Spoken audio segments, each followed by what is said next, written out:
This is the current federal tax developments for the week of February the 21st, 2022.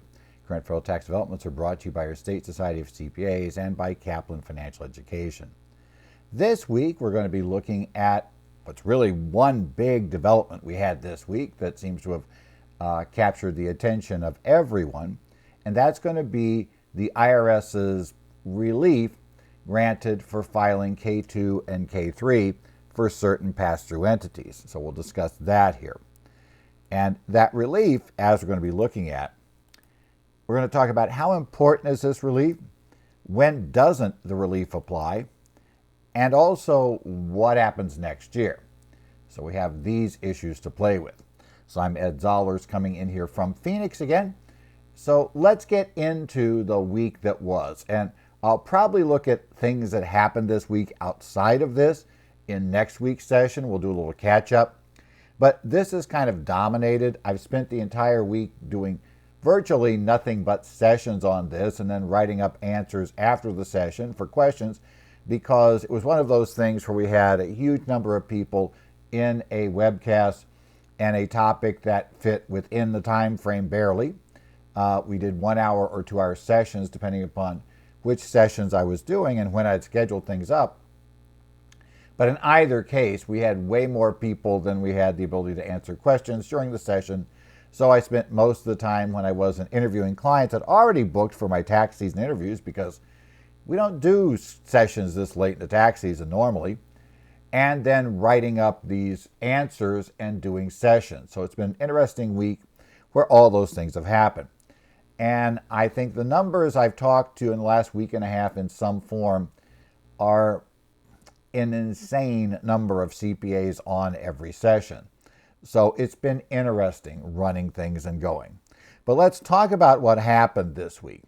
Now, as you may remember from last week, the IRS had attempted to defend the K-2, K-3 system, the one that they had kind of unveiled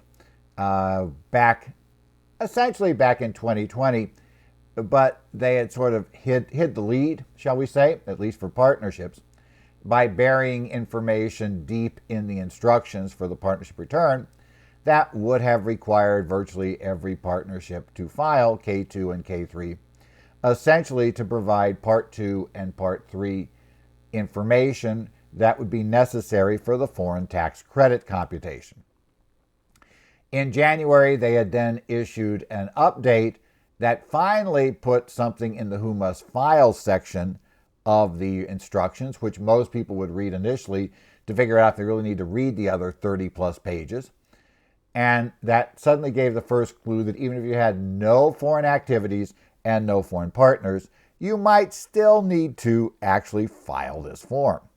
And that became an issue, that people had to understand that this form was something you would actually need to deal with.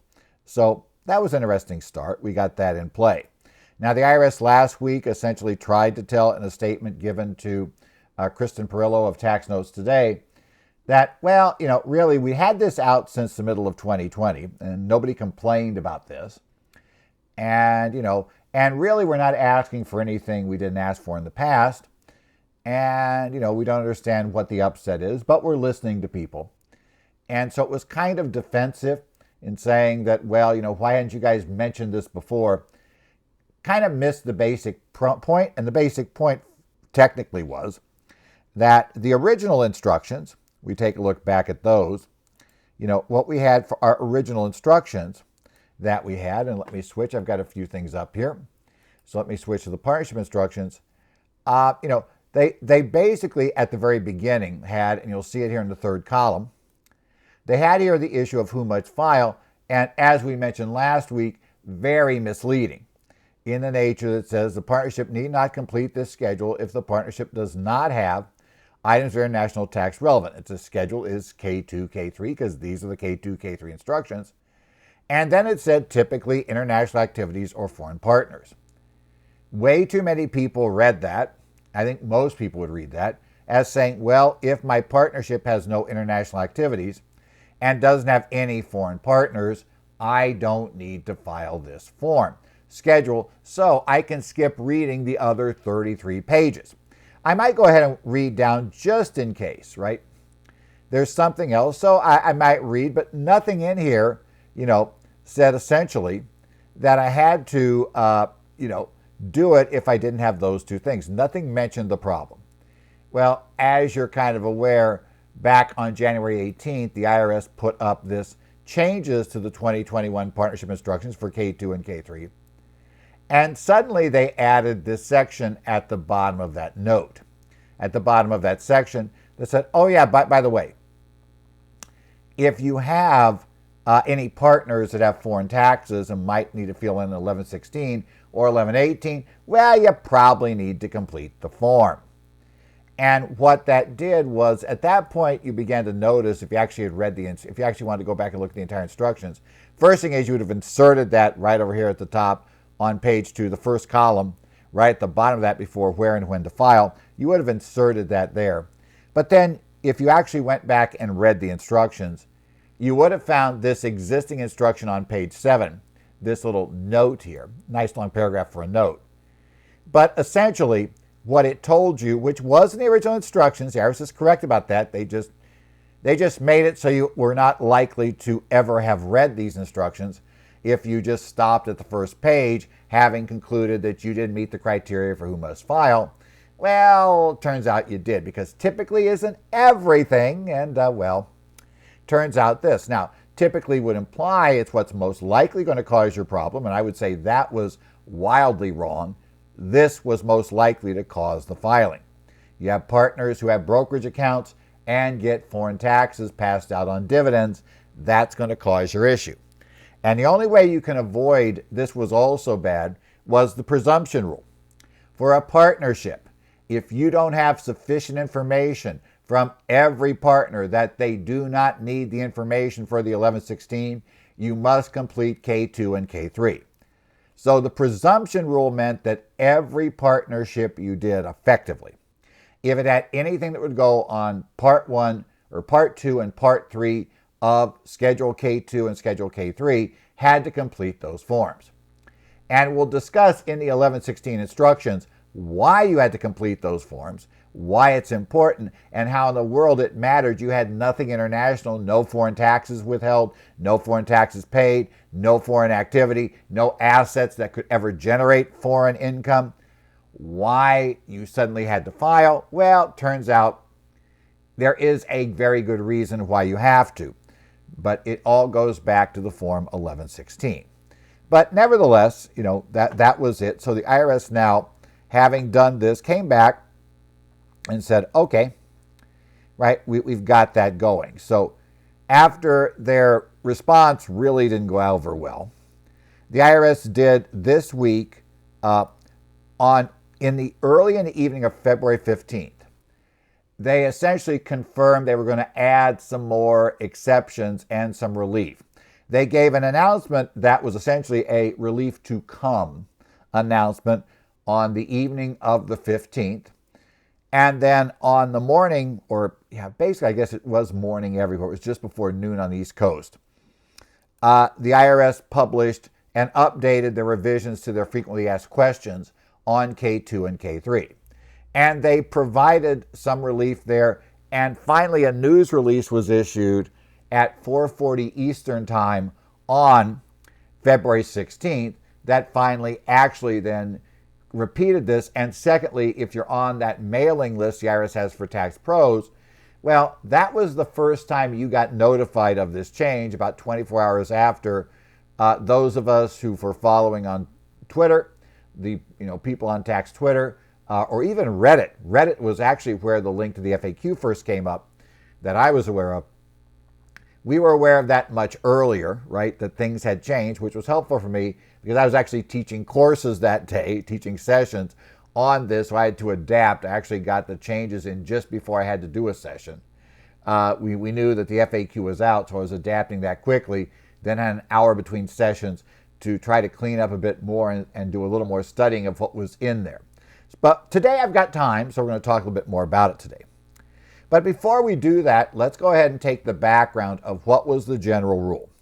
And the reason why the general rule matters, the rules that were in place, that were the entirety of the rules prior to the 15th of February. And this is important because if you don't qualify for this relief, then you're going to be still back under these rules. So you have to understand how the general rules work and be able to apply them. Because it's not necessarily true that if you don't qualify for the relief, you're going to end up filing the forms. But it's going to be tougher to not file the forms, especially in a partnership, if you don't qualify for the relief. I think we can say that fairly safely. So we do want to understand, also explains the rules and also why there's an issue. And the issue goes back to good old Form 1116. And you got a domestic partnership or an S corporation that have no foreign operations, no foreign income, no foreign partners. They still have information partners will need, these U.S. partners will need, to complete their returns because of information required to properly complete Form 1116, that wonderful foreign tax credit form, or Form 1118. If you got C Corp clients, 1118 is the corporate version of the foreign tax credit, right? What's really the issue is lines 1, 3, and 4 of Form 1116 require information about U.S. activities in order to properly complete the computations. Now, you might say, wait, that's foreign tax credit. Why do we need U.S. activities? Well, if you've actually looked at Part 1, there, and you looked at Part 1 of the form, and you've looked at the computation for basically net income, net foreign income, you're going to figure out that, yeah, there is information because we're going to need to know the ratio of income from the foreign country to net income or taxable income, effectively the portion of taxable income that is made up by that income from a foreign country. And if we have more than $5,000 of foreign income and we have any interest other than home mortgage interest claimed on the return, then I also have to know and do an allocation based on asset values. Okay? And if you're saying, wait, you got to be kidding, right? That's not really there. Nope. Let's show you where it is. So we're not kidding. And this has been there for years. This is nothing new. That this has been around for years. So let's go ahead and let's take a look back into the 1116 instructions, in this case, Form 1116. And if you look at that, you come down here, and where you're going to see where our problem comes in is right here in the Part 1 specific instructions, beginning on page 15. Now that tells you about taxable income or loss from sources outside the United States. And one of the problems you've got there is that you're going to be giving us gross income not just from the foreign country, but I also need to know gross income from the United States, right? I need to know this, right? I need to know both gross income from the foreign country and the United States. Eventually, that's going to come up as we do it. At the very beginning, we just talk about gross income from the foreign country, and that's not a problem. But when you start getting over here at lines 2 through 5, deductions and losses, and specifically lines 3 and 4. Lines 3 are allocation of deductions generally that aren't specifically associated with a type of income. And item 4 is the allocation of interest. And when you get there, you're going to discover that we're going to be doing an allocation on line 3, right? So what we're going to have to do on line 3 is we're going to need to have our gross income. And our gross income, as we're going to see here, your gross income from all sources and all categories, both U.S. and foreign. Now, your partnership may have no foreign income, no foreign gross income, but it's wildly likely it has U.S. source gross income. It's wildly likely it has deductions. It's wildly likely, that not wildly likely, but somewhat likely, especially if it's a rental partnership, that you have interest expense. Okay? These items will all be required. Okay? The income is going to be required to allocate the expenses that don't directly relate to foreign income. And that, or foreign or U.S. income. And that could be things like standard deduction. It applies to either type of income. If all you had was foreign income, you'd still get a standard deduction, right? You'd get the standard deduction. And clearly it would all apply to the foreign income. If all you have is U.S. income, you're getting the standard deduction. It all applies to U.S. income. If I have a mix of U.S. and foreign income, then it applies to either. And that's important because The limitation on claiming the foreign tax credit will depend to a large extent on the ratio of foreign income in taxable income to overall taxable income, and we're going to compute that by starting with gross income and then computing the deductions that come out for the foreign income, and essentially what's left over will be U.S. Well, the deductions have to be allocated. That allocation is based mainly on gross income. And I say mainly because there's going to be an exception. But to know how far it goes, I said standard deduction. Look at this worksheet. Worksheet 4A on page 16 of the 1116 instructions specifically is dealing with your home mortgage interest, right? That's part of the issue here, right? Those are the issues involved. Also, we're going to find that if we have other interests, right? Other types of interests, and I'll scroll up here for just a second, right? In this case, if we have other interests, then we also have to do an allocation, right? That'll be there. Now, there is exceptions if we don't exceed $5,000. But as noted here, much of that interest, aside from home mortgage, has to be allocated using a special asset method that is described in detail in Pub 514. That's also going to be a key issue here.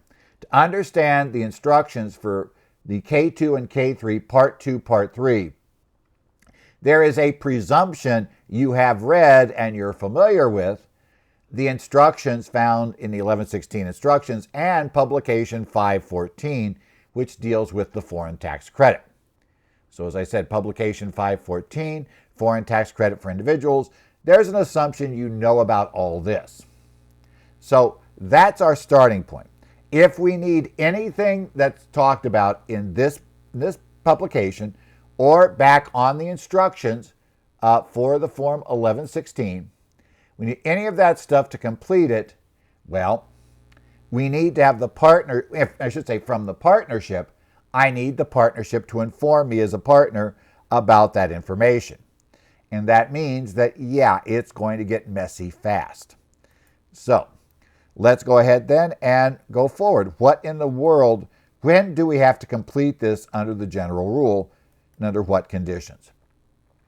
Generally, we're going to have to complete this under the general rule if a partner or shareholder has foreign taxes for which a foreign tax credit may be claimed and they're not eligible to make the election to not compute the limit on credible foreign taxes and thus not file Form 1116.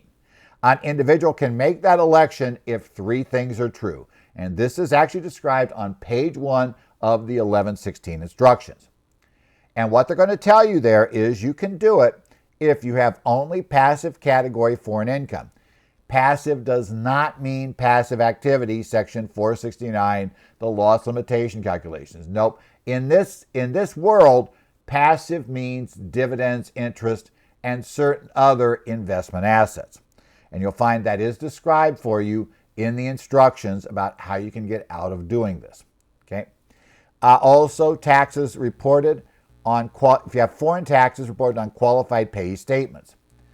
Now that means I've got foreign taxes, but it's been reported to me on what's called a qualified payee statement. A qualified payee statement is 1099 INT, 1099 DIV, Form 1041 K1, or that should be Schedule K3, not K1, Form 1065 and 1120S. If all of my taxes are reported, my foreign taxes are reported to me using those schedules, I'm fine. And I have no more than $300 of such taxes. If all of that is the case, then I'm great. Things are ready to go. And the details of that election are found back in the 1116 instructions, and the initial part of it is found actually right on page 1.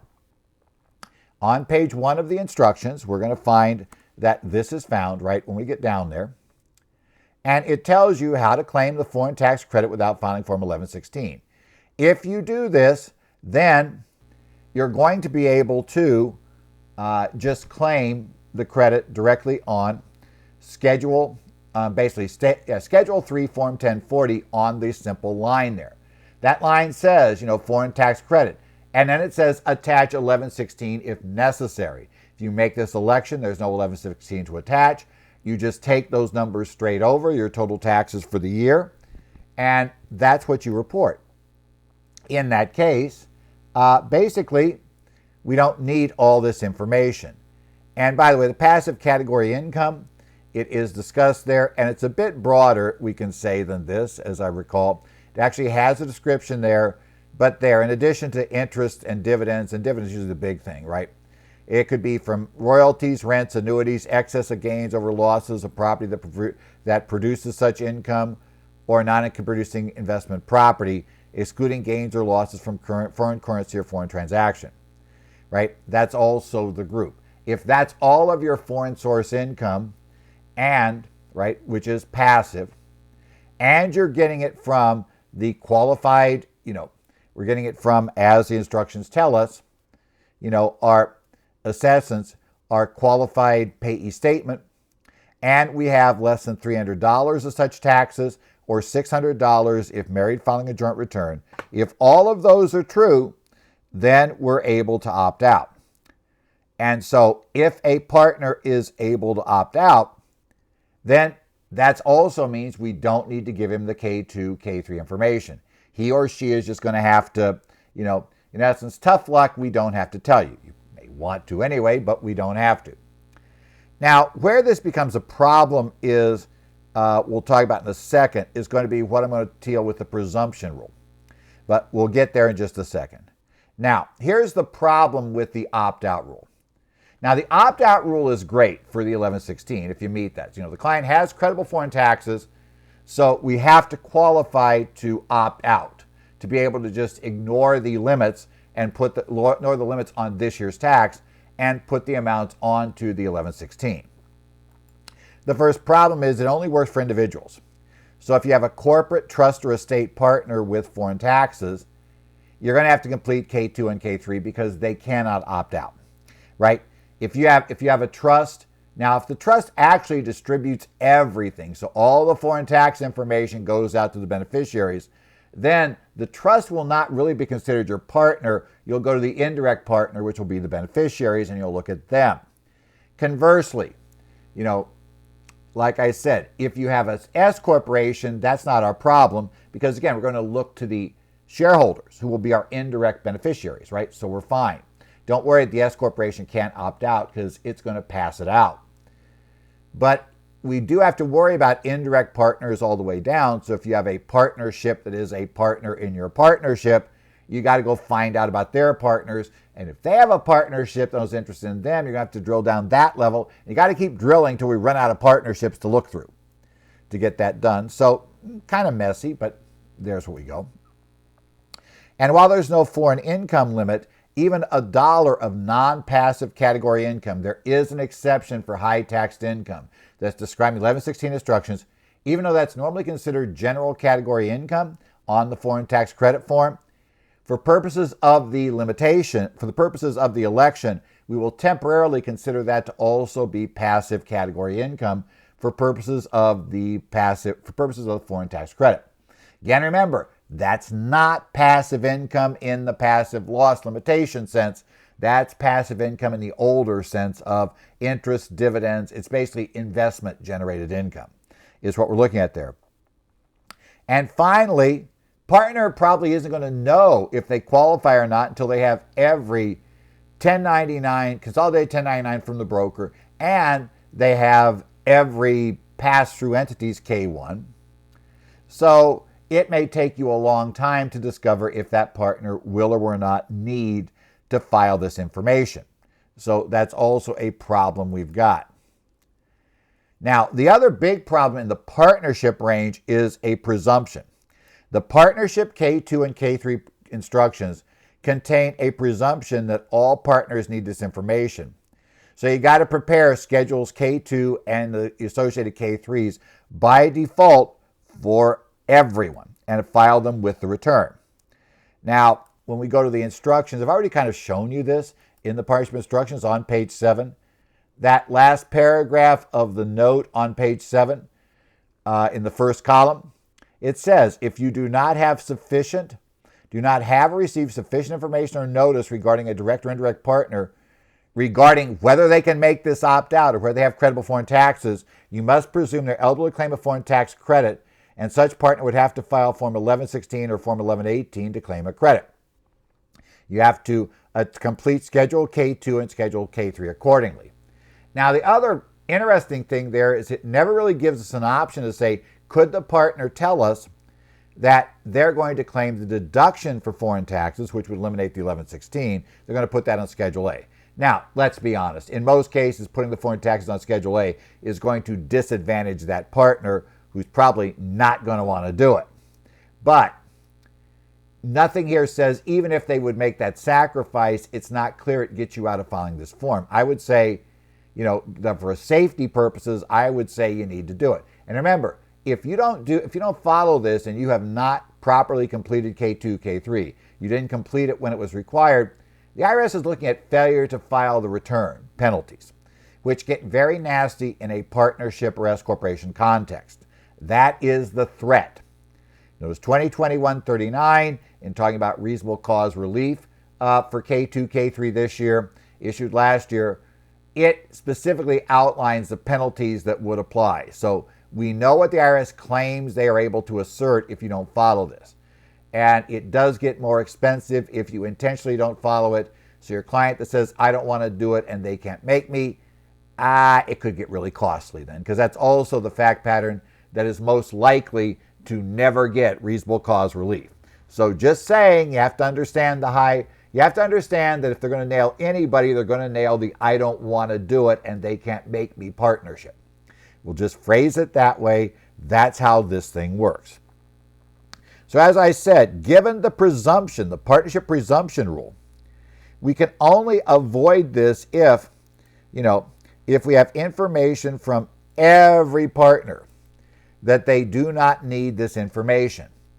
Depending upon how many partners, remember this counts indirect partners as well. So I have to go all the way down to every partner and wait till everyone can tell me they don't need this data. Now, if I'm preparing the individual partners for all the returns and they all give me authorization to share information with the partnership, I probably can't complete their individual returns so the partnership return is done anyway, right? I could literally, I basically probably would be in a position where when I'm ready to finish the partnership return, I've already got all their brokerage statements, etc., or I tell them they got to get that in or the partnership return won't be done. And I can force the issue a bit, shall we say. I might know everything, and then it's very simple. I can know they all qualify to opt out. I don't need the information, and now we're good. We can do it.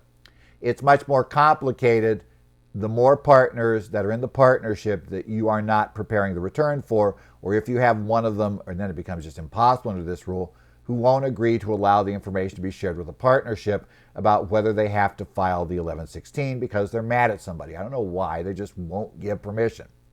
So in any event, be aware of, that issue.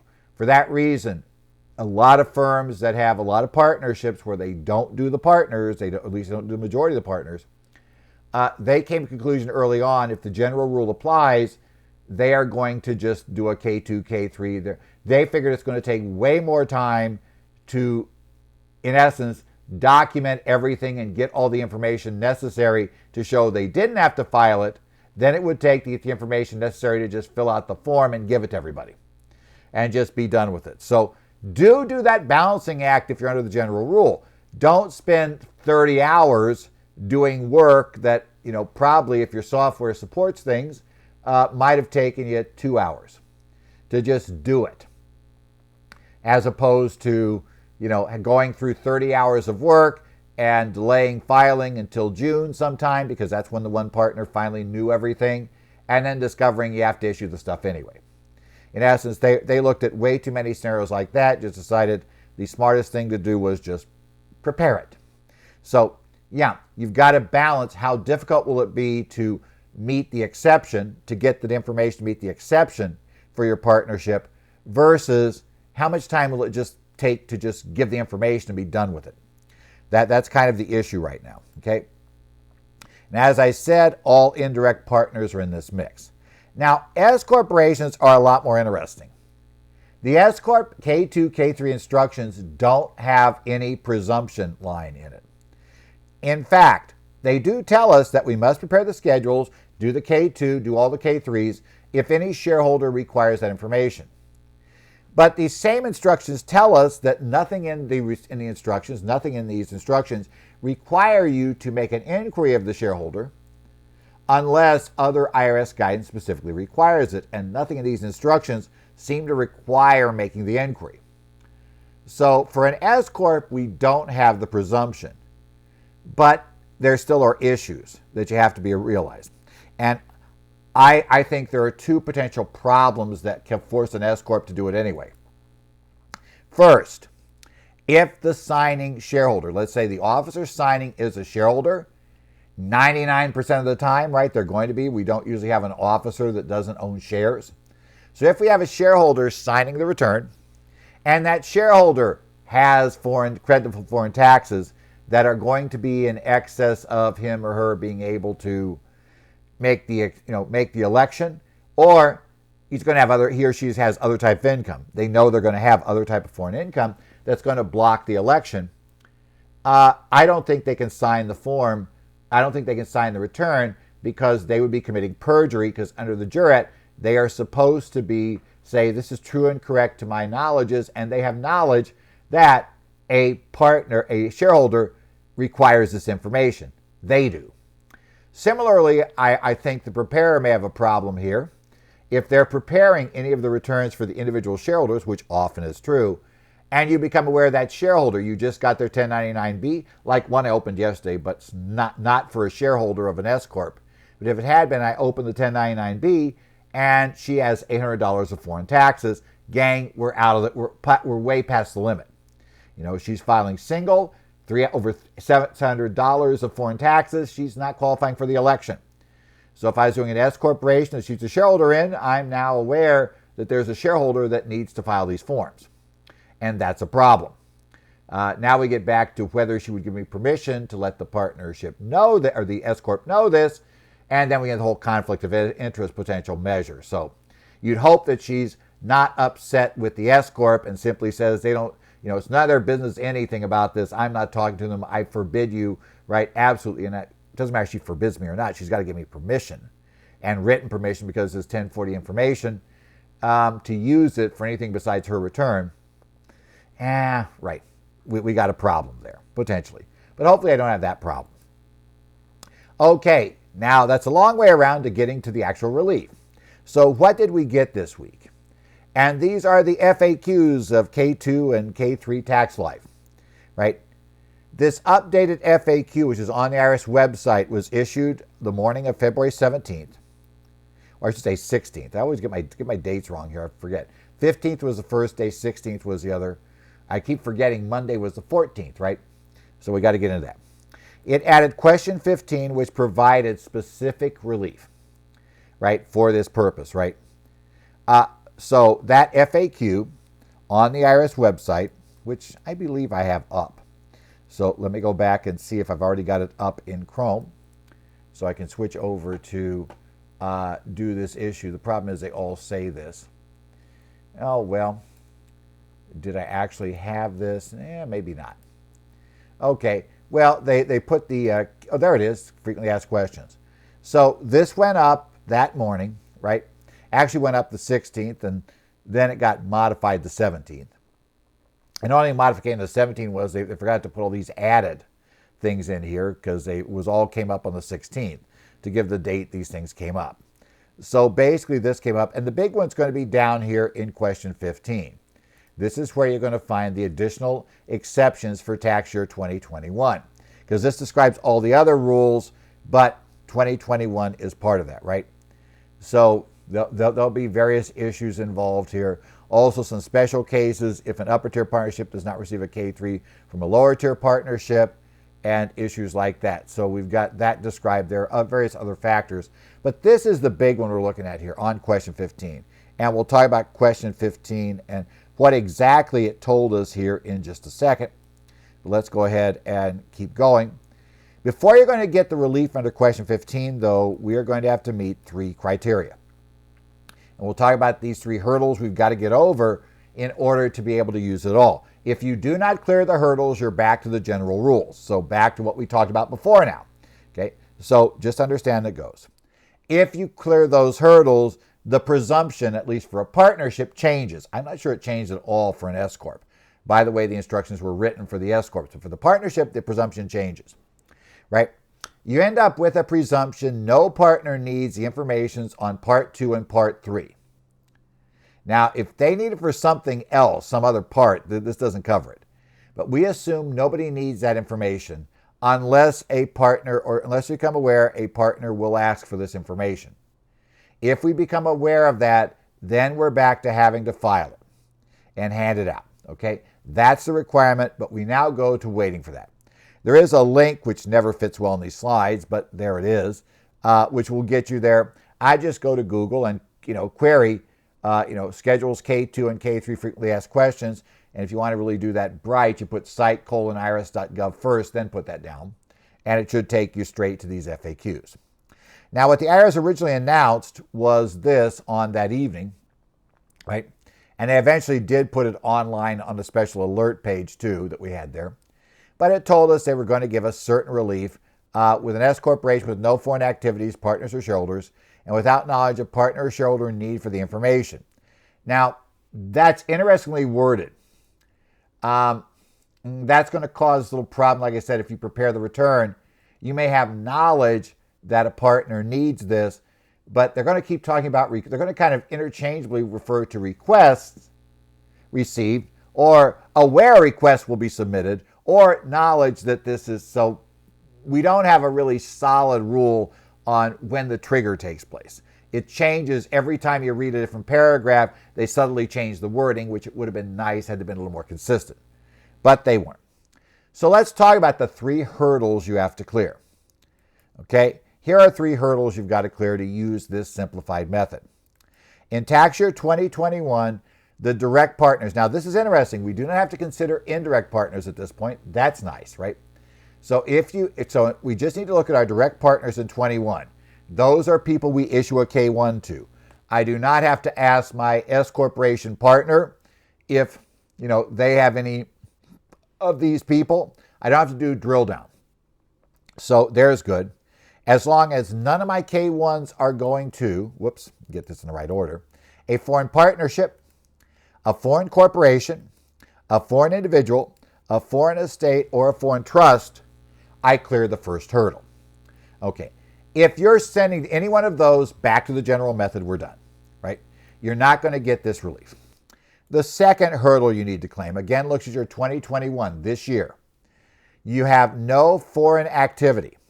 That includes no foreign taxes paid or accrued. This is a stumbling block that's more likely to be an issue for your partnership, right? You're here because if previously you had foreign partners, you were probably already aware you're going to do K-2, K-3.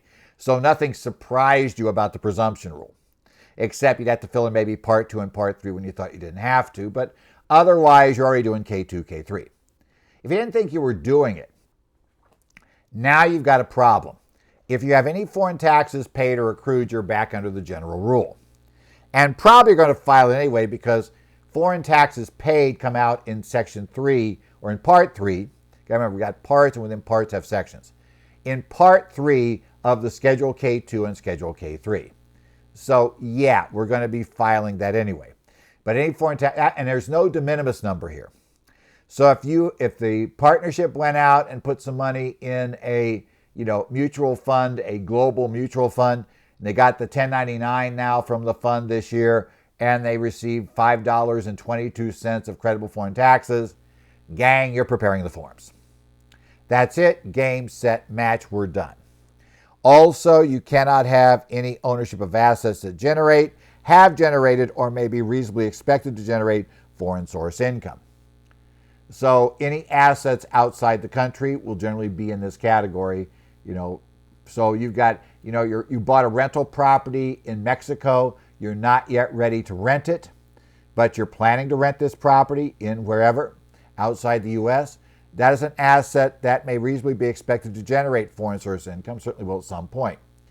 And that creates we need that asset number because of the Schedule 3 or the Part 3, Schedule 3, get that right, Schedule K-1, Part 3, Schedule K-1. Section 2, interest disclosures. We have to disclose asset values there. So either one of those takes you off the list. So you're gone back to the general rule again. Okay. Finally, in year 2020, this can get you in trouble based on last year's K-1. The partnership or S corporation did not provide to its partners or shareholders, nor did the partners or shareholders request information regarding on the form or attachments anything on line 16 of Form 1065 or the equivalent line 14, I should say of Schedule K-1 of 1065, or the equivalent line 14 on Schedules K and K1 of the 1120S. Line 16 and line 14 is identically worded on the S Corp K1, is foreign transactions.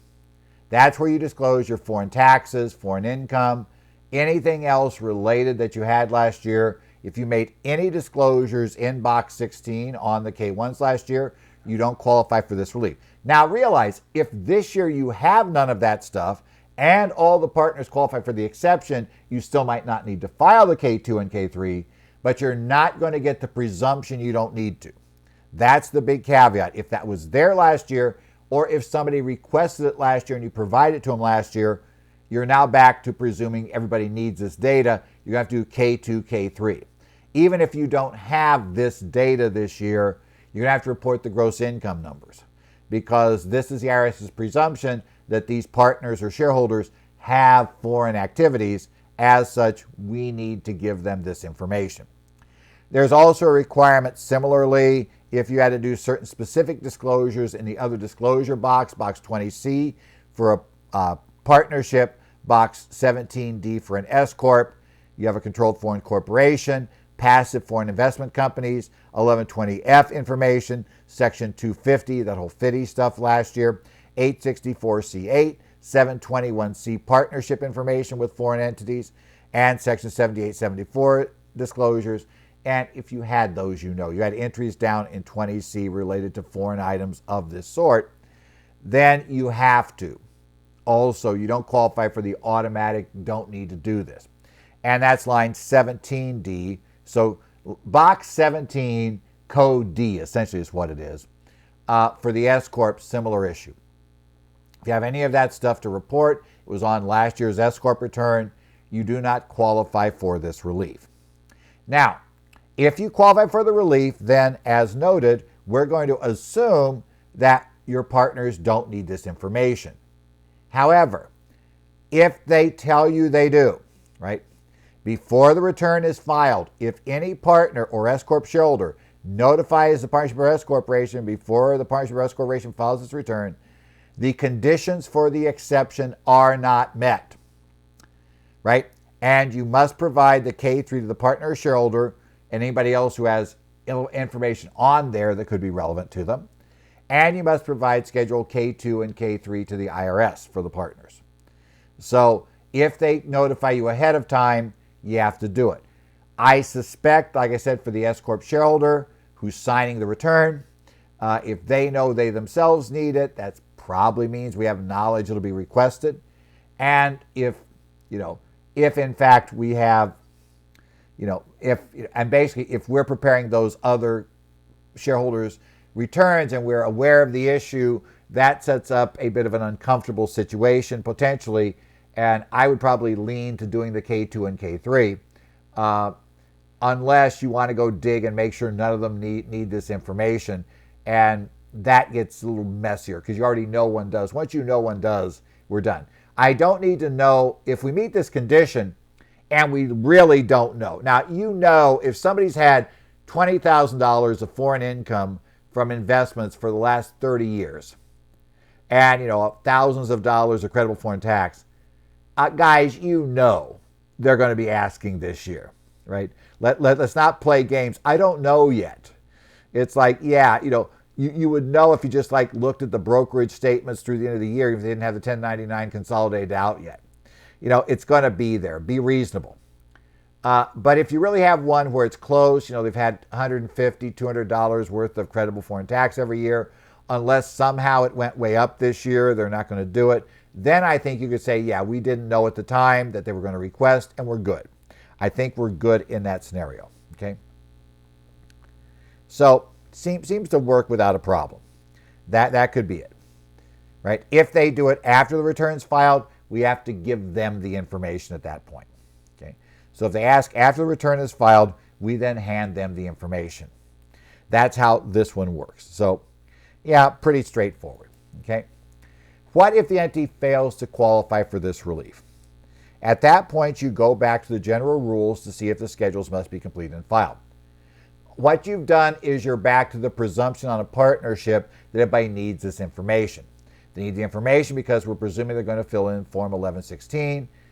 If they want to, if there is a foreign tax credit available, they would have to fill in Form 1116. They wouldn't qualify for the exception. The only way we can avoid this is find out they have no credible foreign taxes, so there's not going to be 1116 filed. Or we're going to find out they qualify for the exception. Even though they have the taxes, they could go straight to Schedule 3. And if we find that out, we're good. But we're back to having to find that out, right? So that's going to require documenting that information. And that's probably the biggest hassle. Not only do I need to know it, I'm going to have to document how the partnership knows it. Or the partnership has to maintain documentation on how they know every partner qualifies for the exception. Again, if this is an office building with two people, they send the return information to you early, you do the partnership, you do the partnership and you do both partners. That's easy. We know we qualify. We know we're going to be good. But as you get to messier situations where you're doing a lot of K-1s for partners you don't do the return on, or you've got a partnership in there and you don't do that partnership return, things are just messy. At that point, you may be simply saying, look, I'm going to spend far less time just preparing the form. At this point in time, I believe all the major software vendors now have the PDF filing option, which is allowed. You don't have to wait for the MEF XML, the XML portion of it, to be ready to go on March 20th for a partnership or somewhere in June for an S-Corp. You can just do the PDF attachment mode. Now, sometimes you got to tell your software, I want to attach the PDF. Some software is going to apparently automatically default to doing the PDF, at least until they can do the MEF, the MEF/XML way of submitting, and then they'll fix that later. So check your software. I am told in some cases it's not easy to find the trigger to say I want to do it PDF, but it is in there. And again, once you find it, you found it. It'll be for everybody to be easy. So do consider how much work it's going to be to actually get exempted from this versus how much work it would be to just provide the data. If you've got a partnership that only has a single office building, it's renting, has a few basic expenses, and especially if the mortgage is paid off, well, we're down to just average asset values, the income, the deductions, which would be depreciation and everything else. It's going to be a fairly simple disclosure. There's not going to be much point in actually fighting too hard to keep from doing it if you end up with a bunch of partners, who you don't do the returns for. Then it's probably going to be simpler to just say forget it. And I think that'll be true even if your partnership is a little more complicated in what it does. It still may be simpler than getting that data and educating the preparers of all the partners who you don't do returns for, or helping all the partners you don't do the returns for because they do it on TurboTax, figure out how to make this work. You're going to be taking on a lot of training that you just probably don't want to take on. And then you got to tell the partnership you're going to have to charge them for all this time you're spending training their partners. And it's going to be easier to just give them the K-2. We'll put it that way. And as I said, because of the way the instructions are written for the S-Corp, I keep going back to that, I don't see the presumption there. And without the presumption, I think the S-Corp may still be in the same position whether or not you do this. The only difference there is it doesn't say notify in the S-Corp rules. It's just if one will have to do it. And there, I think now as a preparer, you're really stuck if you know or have reason to believe that one will need to do it. You're really stuck if you try to prepare the S-Corp return without preparing the K-2, K-3, because remember, you do sign a jurat under penalties of perjury as well, that return is complete and correct. In all relevant, in all areas, based on all of the knowledge you have, and you have knowledge it's not. So that's a problem. Otherwise, hey, we got it. Will we see more relief? I don't know. I doubt this year we will. Will they carry this over to next year? Right now, everything just says for 2021, you get this special relief. So right now, you have to assume for 22, you're back to the general rule for everybody and the partnership presumption that everybody needs this data on your gross receipts, period, and having to get disclosures, information, or statements from all partners that they qualify for the exemption or have no foreign taxes, and that'll be the deal going forward. So for now, be aware next year, until we hear otherwise, presume you got to get all this done, so be aware of how it happened. But again, we don't know how it is for next year, and you probably will have at least a couple of partnerships where, yeah, you're going to have to prepare all this stuff anyway because you know somebody technically has foreign taxes and they're above the limits because they might not have anything but passive income. It might all come on the 1099s. But once it goes over $600, I don't care what their filing status is, they're going to need it. And if it's under $600 but more than $300, then we also kind of have to know if they're a married couple, are they filing a joint return or not, because only a joint return would qualify at, let's say, $500 of foreign taxes. If it's all in the name of one spouse, then I need to know, are you going to file a separate return or a joint return? And that may be the issue for the spouse who is receiving the K-1. Whose name is the partnership in? And is that person have more than $300? And if they do, are they filing a joint return? And that's interesting questions. And again, even more likely to produce some of that none of your business. I don't want to let you know that we're filing separate because we're going to get divorced. That's nobody's business but ours. And they won't say, I'm not going to tell you because we're getting divorced, but they'll probably figure out if you're doing married separate and that information gets to the partnership. Ooh, why aren't you guys filing a joint return? Well, because we're getting divorced, but we haven't told anybody yet. Yeah, so you might run into trouble there. So otherwise, hopefully that's, after a messy week, has settled down some things and you now understand the parameters for the K-2 and K-3. I will look at other update items next week, but this week I felt that given all the stuff I've been doing, given all the information going on, and given all the questions I've gotten, that this clearly was the big thing. So we did the big thing this week. So going forward, like I said, I do have, if you have questions, Ed Zollers at currentfilltaxdevelopments.com. I also do hang out on the Connect sites for Arizona, New Jersey, Minnesota, Illinois. Take a look at Washington. Look at the information posted on Idaho's posting sites. So you can find me there if you have it. I also hang out on Twitter at Ed Zollers is my handle there. You can follow and I post when things update there. Plus our website, currentfilltaxdevelopments.com. But in any event, hopefully this is our last crisis for this tax season. Hopefully I don't have to do another set of webinars for everybody where it's overcrowded and we're actually having to get bigger online rooms because we're filling up the rooms that have been purchased initially at a size that nobody felt there'd ever be any risk they'd run out of space. So I'm hoping I have nothing this exciting, let's say from the standpoint of presentations, to do over the next few weeks, and we can just get to the end of this tax season without a problem.